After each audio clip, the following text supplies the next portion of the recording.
आज हम public provident fund PPF के बारे में डिस्कस करेंगे।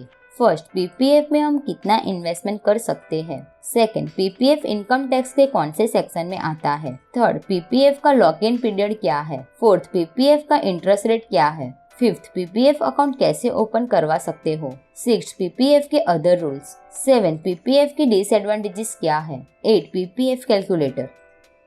पब्लिक प्रोविडेंट फंड पीपीएफ एक टैक्स सेविंग प्लान है जिसमें आप हर साल मिनिमम 500 से लेकर मैक्सिमम 1.5 लाख रुपीस तक सेविंग करके इनकम टैक्स में बेनिफिट ले सकते हो।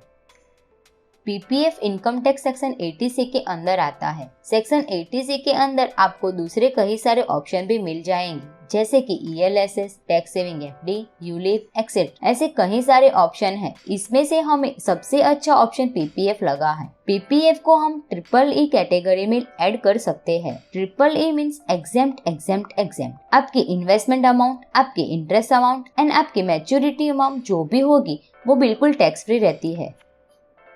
पीपीएफ का default lock in period 15 years तक है। 15 इयर्स के बाद हम एक्स्ट्रा 5 इयर्स के ब्लॉक में एक्सटेंड करके इन्वेस्टमेंट कर सकते हैं। 5 इयर्स के ब्लॉक में आप कंट्रीब्यूशन करना चाहते हो या विदाउट कंट्रीब्यूशन स्टार्ट करना चाहते हो, वो आपको पहले से मेंशन करना पड़ेगा।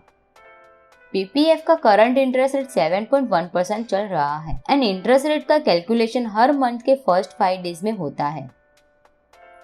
पीपीएफ अकाउंट आप 2 जगह से ओपन करवा सकते हैं। First, post office and second, nationalised bank. Account open करने के लिए जरूरी documents, application form, KYC document like Aadhaar card and PAN card, residential address proof like light bill और gas bill, nominee declaration form and passport size photo. 100 rupees से आप PPF का account open करवा सकते हो। पीपीएफ के साथ कितनी बैंक कनेक्टेड है वो आप प्लीज स्क्रीन पे देख सकते हो।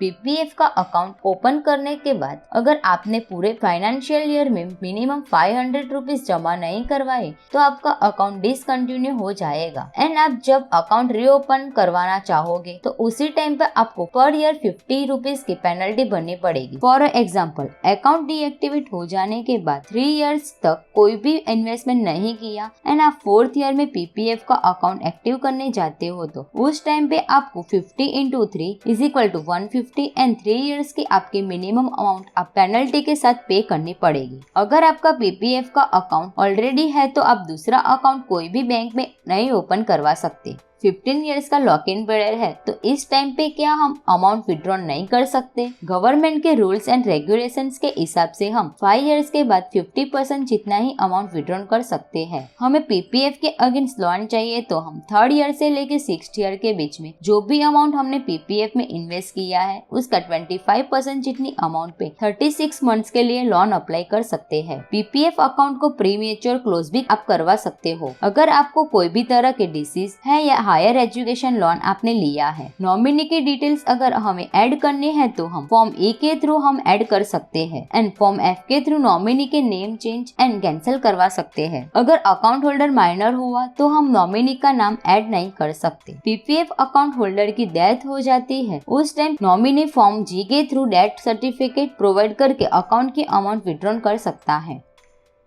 अगर अभी पीपीएफ का इंटरेस्ट रेट 7.1% है एंड 15 इयर्स के बाद इंटरेस्ट रेट 7.1% से कम हो गया तो आपको उस हिसाब से ही इंटरेस्ट मिलेगा। पीपीएफ में हम जॉइंट अकाउंट ओपन नहीं करवा सकते।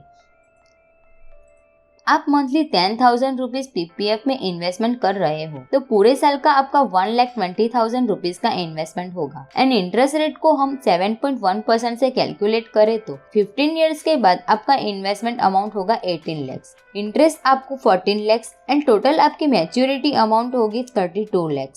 सेम सिनेरियो में आप 20 इयर्स के लिए इन्वेस्टमेंट कर रहे हो तो मैच्योरिटी अमाउंट आपकी 53 लाख होगी।